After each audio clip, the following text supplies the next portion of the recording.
Nah, ini piramida karakter ini bukan menurut siapa-siapa ya. Ini menurutku sendiri. Jadi kayak gimana sih caranya? Sebenarnya gimana caranya itu tergantung ya.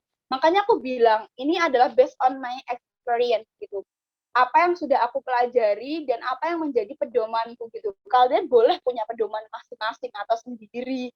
Jadi emang beda-beda, nggak sakop gitu lah. Kalau sakop paten itu namanya bukan apa ya, bukan sharing ya, namanya emang pelajaran ini. Jadi ini nggak sakop ya. Nah, yang pertama itu karakternya itu terbuka. Jadi kamu harus terbuka dulu. Jangan jadi orang yang kayak aku suka ilmiah, aku harus terjun di dunia ilmiah terus gitu. Enggak kayak gitu. Walaupun kamu suka ilmiah, kamu itu juga harus bisa menerima ide, masukan, kritikan dari orang-orang dengan background perlombaan lain misalkan atau bidang ilmu yang lain kayak gitu.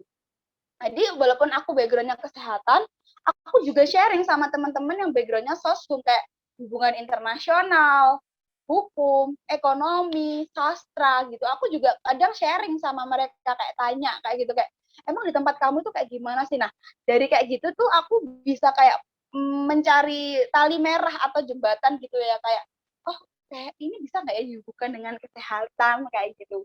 Kalau nggak gitu, oh bisa nggak ya aku bahas ini itu untuk kompetisi yang berhubungan dengan ini kayak gitu. Jadi harus terbuka dulu. Terus juga kalau dikritik jangan marah dulu. Kadang-kadang orang dikritik itu udah mangkel gitu kan kayak ini tuh spasinya tuh kurang, seharusnya penulisannya tuh nggak kayak gini. Kamu itu tadi penampilannya kurang all out, kurang kurang luwes kayak gitu. Itu kan kadang-kadang udah kan ini yang lomba aku, kenapa kok kamu yang ribet gitu kan, itu nggak boleh banget. Itu kayak no no big no. Makanya terbuka itu udah dasar dari suatu pengembangan diri gitu lah. Yang kedua mau belajar, jelas tidak cepat merasa puas dengan apa yang udah didapatkan, berani keluar dari zona nyaman yang aku bilang. Walaupun kamu misalkan dari anak hukum, bukan berarti kamu nggak bisa belajar ilmu kedokteran, bukan berarti kamu nggak bisa belajar ilmu sastra, bukan berarti kamu nggak bisa belajar ilmu farmasi kayak gitu. Jadi harus terbuka, mau sharing gitu, biar nggak hanya di lingkup ilmu aja, bertanggung jawab untuk menyelesaikan apa yang udah dimulai gitu. Jangan putus di tengah jalan. Terus juga jangan pernah menyalahkan orang lain. Kadang-kadang kalau kita gagal itu kita menyalahkan orang lain kayak seharusnya anggota aku nggak dia. Kalau dia itu aku emang udah tahu dari awal pasti kayak gini. Itu nggak boleh banget. Itu kayak yang namanya kelompok harus bareng-bareng dong kayak gitu. Nah yang terakhir paling akhirnya aktualisasi diri, di mana mampu mengembangkan diri. Setelah kamu tahu passionmu di mana, ketertarikanmu di dunia apa, ya udah kembangkan kayak gitu. Nggak, kalau aku menganut kepercayaan itu nggak semua orang bukan gimana kata-katanya, nggak semua orang itu bisa multitasking. Kayak multitasking itu adalah hal yang sulit gitu loh. Aku pun mengakui aku nggak bisa multitasking. Kalau misalkan aku harus ngerjain jurnal, ya aku fokus akan ke jurnal aja. Kalau misalkan aku harus ke pasien, ya aku harus ke pasien aja. Aku tuh nggak bisa mikir yang cabang-cabang gitu loh. Kayak harus tak bagi waktunya. Kayak jam segini segini itu aku mikir buat ini segini gitu. Jadi uh, prepare apa yang akan kita kerjakan kayak gitu. Jadi harus dikembangkan.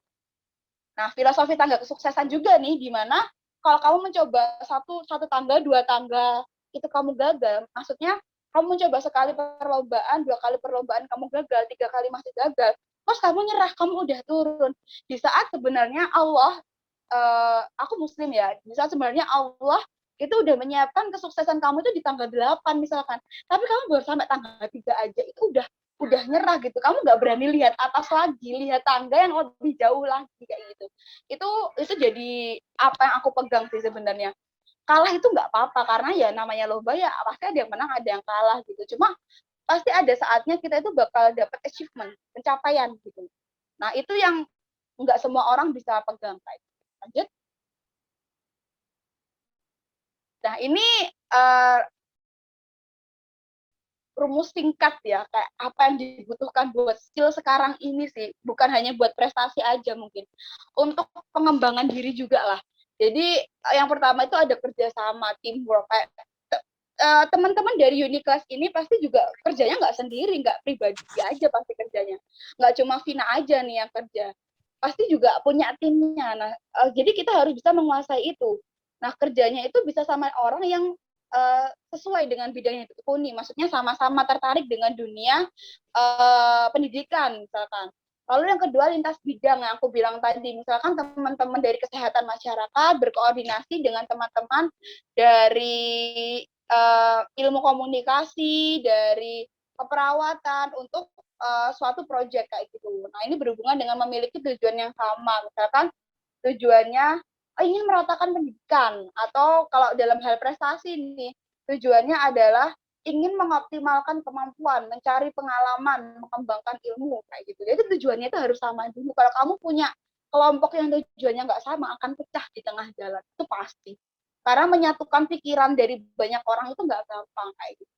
Lalu yang keempat adalah mengembangkan kemampuan koordinasi. Ini benar-benar dibutuhin sih, karena nanti balik lagi ya, ketika kuliah pasti teman-teman di sini sudah menjalankan kayak FGD, SGD, dan lain-lain gitu kan. Dan itu perlu kayak koordinasi gitu kan. Nanti pun kalau kalian mau daftar beasiswa juga, itu pasti ada kayak teknik FGD juga.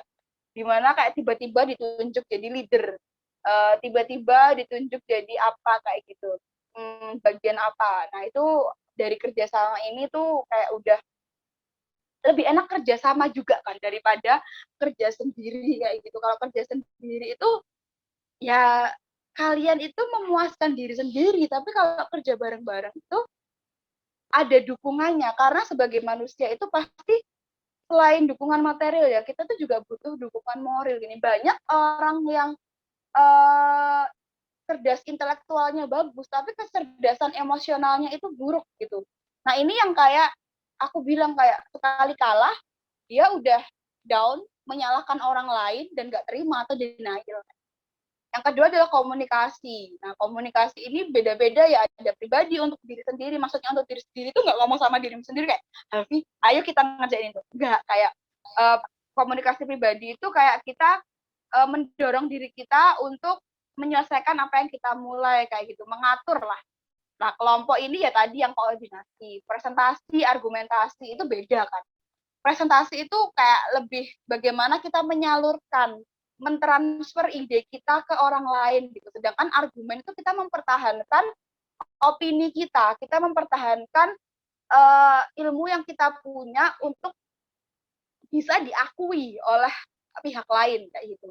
Tertulis atau lisan. Nah, ini mungkin teman-teman ada yang pinter ngomong speaking ya, speakingnya tuh bagus, tapi nulis itu kayak malas gitu, kayak nulis itu lama kayak gitu. Tapi ada juga teman-teman yang nulis itu bagus, kata-katanya itu terstruktur, SPOK-nya bagus banget, tapi ketika ngomong itu sulit. Ketika ngomong itu banyak kayak uh, jadi, nah itu tuh kayak terjadi lah. Aku pun sampai sekarang itu masih kayak gitu kan.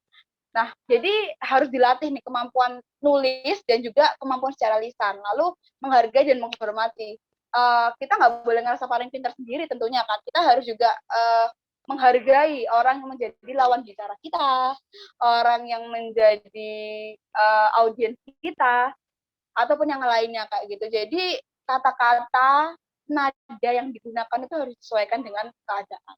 Lalu yang keempat adalah kepemimpinan atau leadership. Nah ini penting banget sih, karena ketika mau kerja pun nggak usah kerja lah. Ketika nanti kuliah, pada saat kuliah itu teman-teman misalkan ikut organisasi-organisasi BEM atau UKM, kegiatan mahasiswa kayak gini, pasti butuh leadership gitu kan. Leadership buat diri sendiri dan juga orang lain. Gimana untuk diri sendiri itu mampu menempatkan diri sesuai dengan situasi, kondisi, dan kebutuhan yang dihadapi gitu. Nggak semua itu kita harus maju gitu. Nggak semua kita harus paling depan gitu. Kadang pemimpin itu juga bisa harus yang paling belakang, dimana mendukung kelompoknya buat ayo show up dulu, kamu show up dulu, tunjukkan dulu, nanti aku yang akan jadi penutupnya.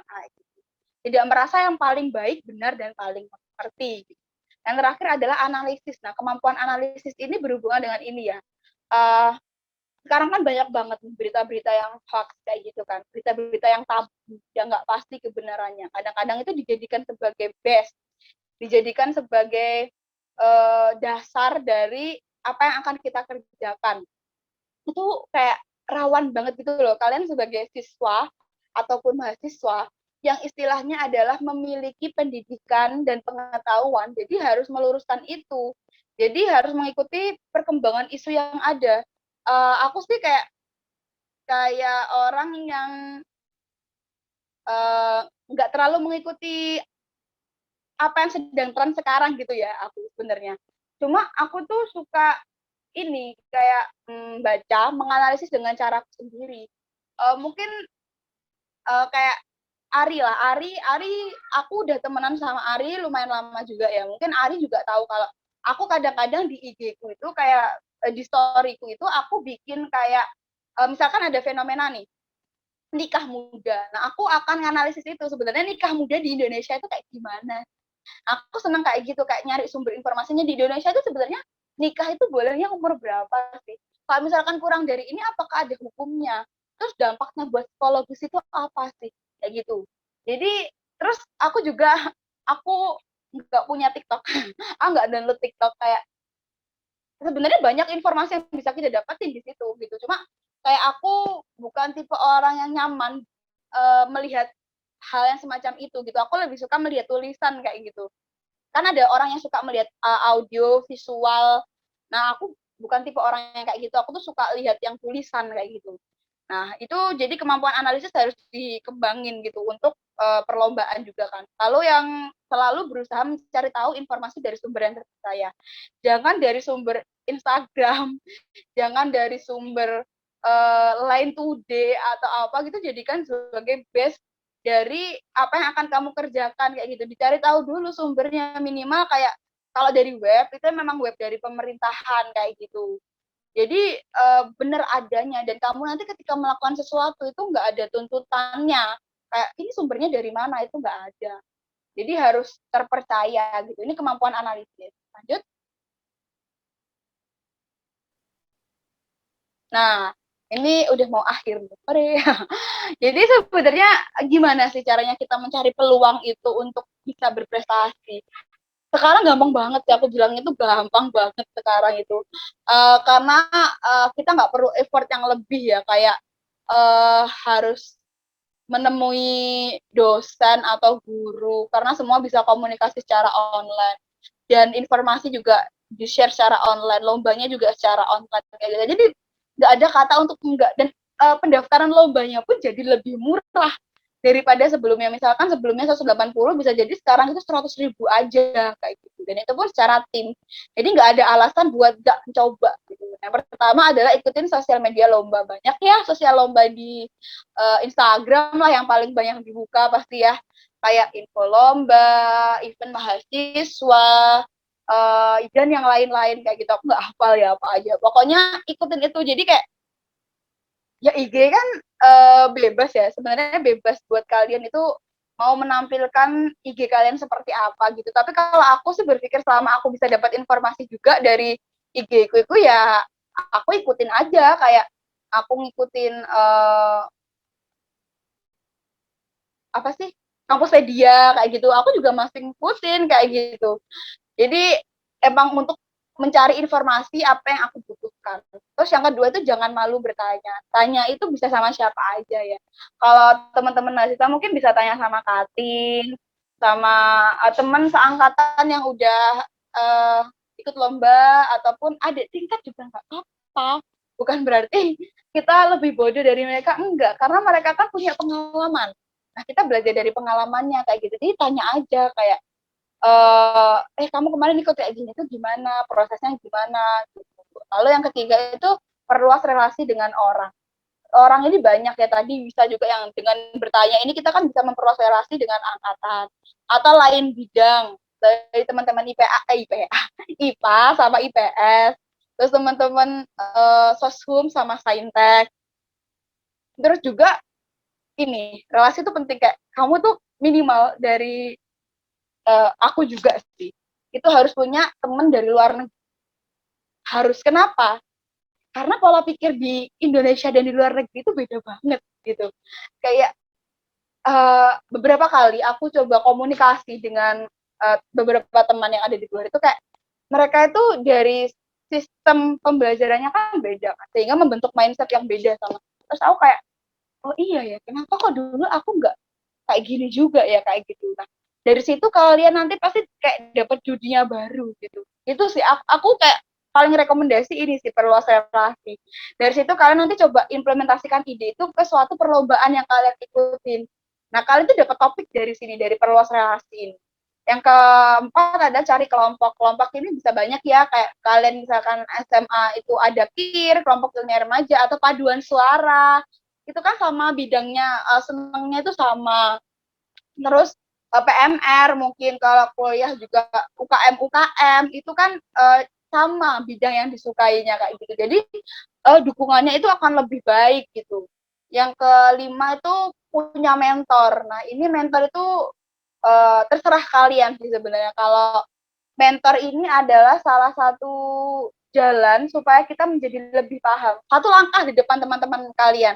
Mentor ini pasti nanti akan membantu kalian untuk prepare hal-hal yang harus dipersiapkan untuk lomba kayak gitu. Jadi kayak kalian mau olimpiade, ikut olimpiade di luar negeri, misalkan di Singapura gitu. Nah, terus punya mentor yang udah pernah olimpiade di Singapura. Nah, pasti beliau bakal bilang kan kayak prosesnya dulu gimana, dokumennya apa aja, seleksinya gimana, dinas yang harus dipelajarin itu apa aja kayak gitu. Kalau bagiku punya mentor itu penting ya, karena uh, bisa dapat insight baru dari orang yang pernah menjalaninya kayak gitu. Lalu yang terakhir itu punya target. Target setiap orang beda-beda ya, bukan berarti kalian di sini semua itu harus berprestasi yang aku bilang secara akademik, boleh juga secara non akademik gitu kan, kayak kalian senang nyanyi, senang cover lagu, ya udah kalian ikut lomba nyanyi. Kalian senang nari, ya udah kalian nari.